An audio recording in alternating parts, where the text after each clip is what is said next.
Dzisiejszy odcinek będzie na temat wpływu chłodzenia na wydajność procesorów, tych z najwyższej półki. Tutaj mamy procesor i9 14 generacji serii K. I tak, przygotowaliśmy sobie 3 chłodzenia. Pierwsze z nich takie podstawowe Intela, chociaż trochę nowszej generacji. Chłodzenie Intel Laminar RM1 dodawane do procesorów na przykład i7 serii F. Drugie chłodzenie również Intela, to jest Laminar RH1 dodawane do procesorów i9 i chłodzenie to jest takie bardzo masywne, w rzeczywistości wygląda naprawdę tak okazale. Trzecie chłodzenie, chłodzenie wodne firmy Be Quiet z chłodnicą 36 cm. Jest to zalecane chłodzenie do procesorów najwyższej półki, do overclockingu.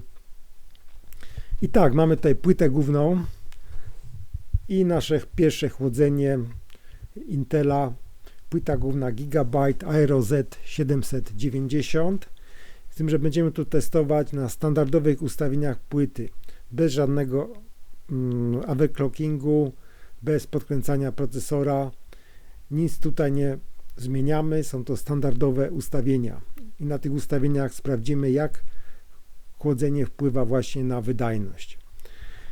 Mamy tu już nasz Maca Pro, Sonoma 14.2.1 najnowsza i teraz odpalamy program Cinebench R23. Program, jak wiadomo, obciąża wszystkie rdzenie, wszystkie wątki, także idealnie nadaje się do takich testów. I teraz zobaczcie, w prawym górnym rogu mamy wartość tutaj CPU, pobór mocy. Tu jest 126 W, 107 teraz, 131.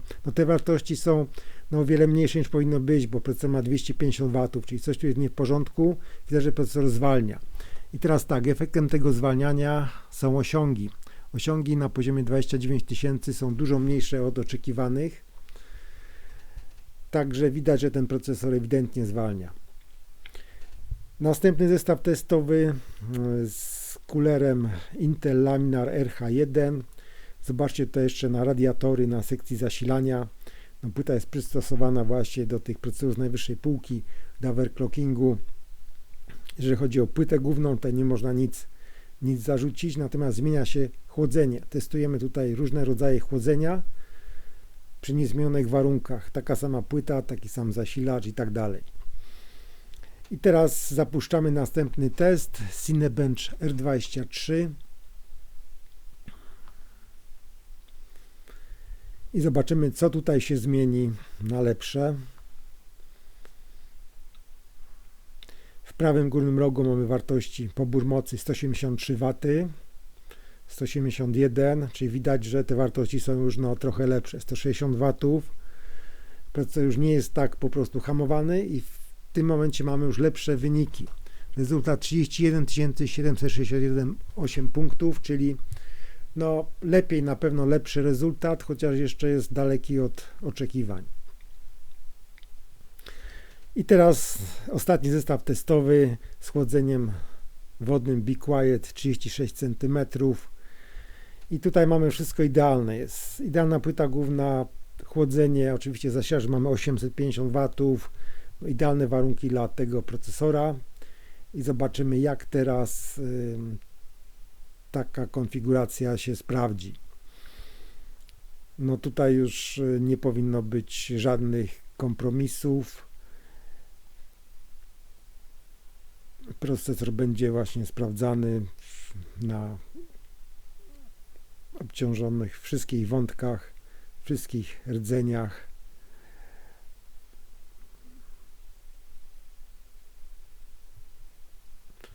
Tak, Cinebench R23. Zapuszczamy sobie ten test.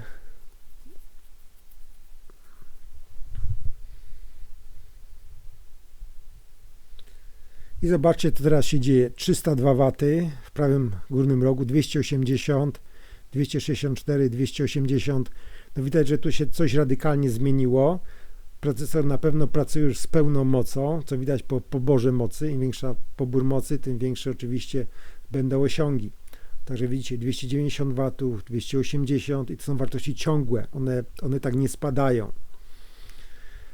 Także chłodzenie pomogło na pewno i zobaczymy, jakie będą tego rezultaty.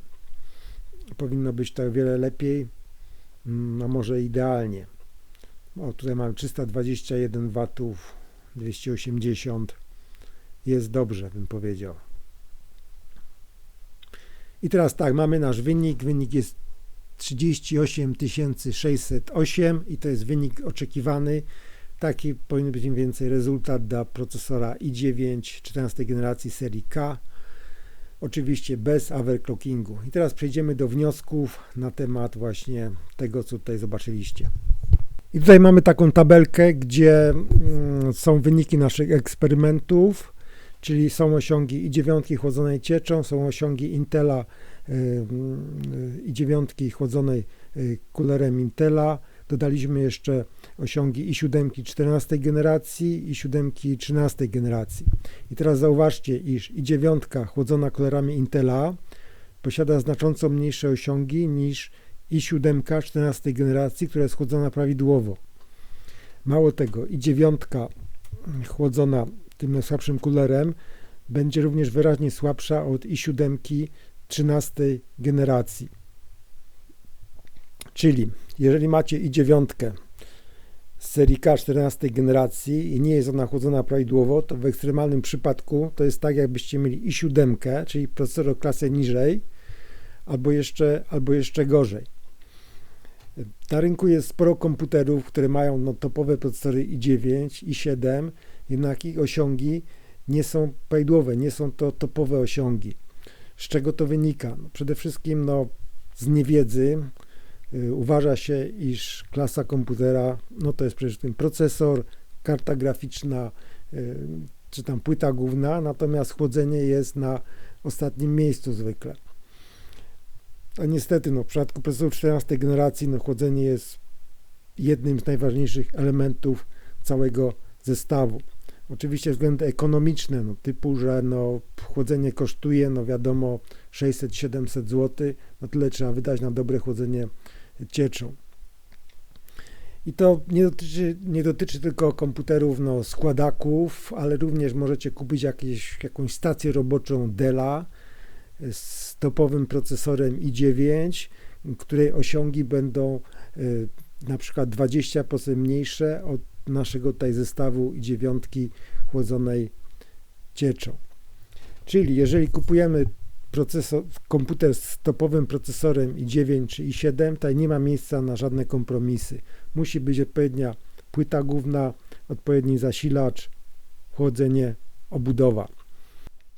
Ale, tak jak mówię, w przypadku topowych procesorów nie ma tutaj miejsca na kompromisy, bo jaki jest sens kupować najdroższy procesor, jeżeli nie będzie on pracował na 100% mocy. Dziękuję za uwagę i to już wszystko w tym odcinku. Zapraszam do następnych odcinków.